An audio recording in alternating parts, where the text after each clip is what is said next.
Believe it or not, Hollywood actually managed to spit out one TV show in 2022 that isn't some insufferably woke, appallingly written piece of shit. I know. I'm talking about the dystopian workplace thriller Severance, starring Adam Scott and co-directed by Ben Stiller, in a very not at all what you'd associate with Ben Stiller-ish way. Technically, I'm very late to the party on this, since the first season premiered way back in February. But the thing is, I'm not sure there was much of a party. There are now so many competing channels and services, this is on Apple TV+, there's no way anyone could realistically keep tabs on everything that's out there, even if they wanted to, which, given the dearth of even halfway decent content in recent years, I certainly don't. I only found out about the show from listening to Stiller's appearance on Dana Carvey and David Spade's podcast, which itself was something I only stumbled upon randomly. Also, while I may be late, at least my recommendation might count for something, provided you trust my taste generally. Mainstream critics have rated Severance very highly, but then they've also rated absolute garbage very highly, so their word means cock all. So what's it all about? Well now, Scott plays Mark, an employee of a shady company called Lumon, which has developed a procedure, the severance of the title, that enables workers to divide their memories in two, sort of like partitioning a hard drive. Having volunteered to be severed, in his case to banish grief at least some of the time, Mark has effectively split himself into two separate people, an outie and an innie.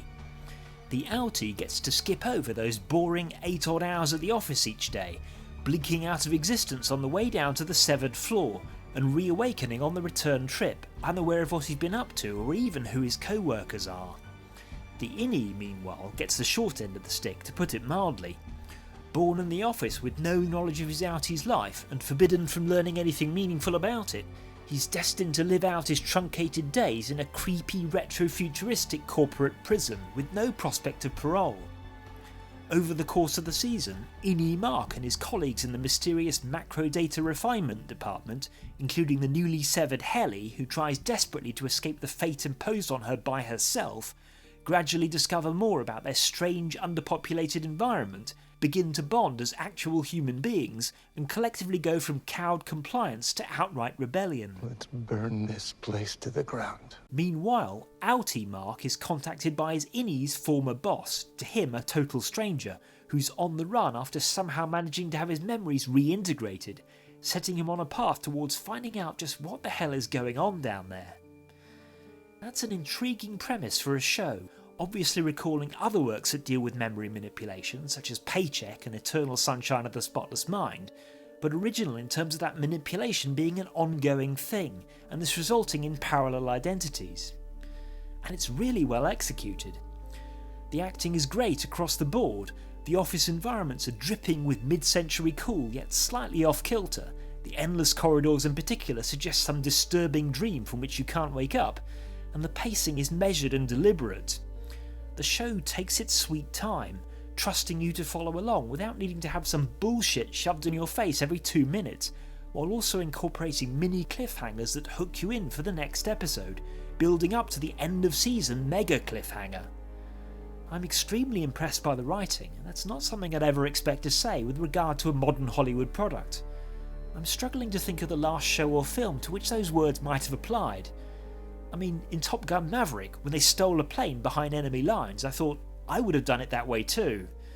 When watching this, however, I found myself thinking I'm not sure I'd have thought to do that, which, given my unassailable arrogance, is about the highest praise I can offer.